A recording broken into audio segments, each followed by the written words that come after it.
જિલ્લાના નોરતા ગામે ભક્તિમય માહોલમાં 50મો રામ જન્મોત્સવ ઉજવાયો।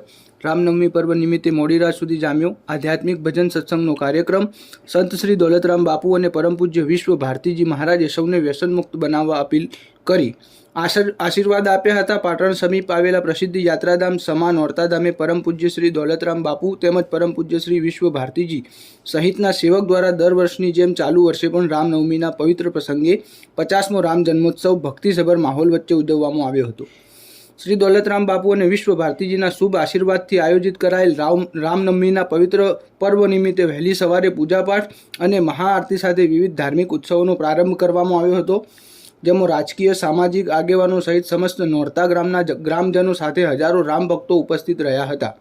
ત્યારે પરમ પૂજ્ય શ્રી દોલતરામ મહારાજે પોતાની માતૃભૂમિનું ઋણ અદા કરવા 101મી વખત સમસ્ત ગ્રામજનોને ભોજન પ્રસાદનો લાભ આપ્યો હતો।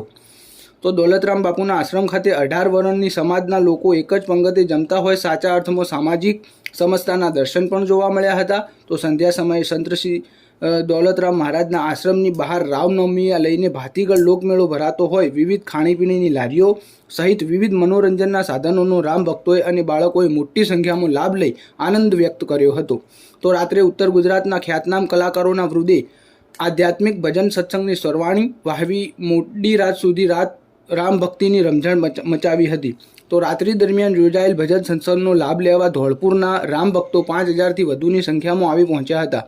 આ પવિત્ર પ્રસંગે પરમ પૂજ્ય દોલતરામ બાપુ અને પરમ પૂજ્ય વિશ્વ ભારતીજી મહારાજે ઉપસ્થિત સૌને વ્યસનમુક્ત બનવા અપીલ કરી રૂડા આશીર્વાદ પાઠવ્યા હતા। આ પ્રસંગે રણુજા ખાતે નવનિર્માણ પામનાર સનાતન ગુજરાતી ધર્મશાળાના કાર્યમાં સહભાગી બનવા પરમ પૂજ્ય બાપુના અનુયાયી રવિરાજ મહારાજ દ્વારા અપીલ કરાતા ઉપસ્થિત સૌ રામ ભક્તો એ દાન સરવાણી વહાવી ભગવાન શ્રી રામચંદ્રજીના 50મા રામ જન્મોત્સવની ઉજવણીને યાદગાર બનાવી હતી।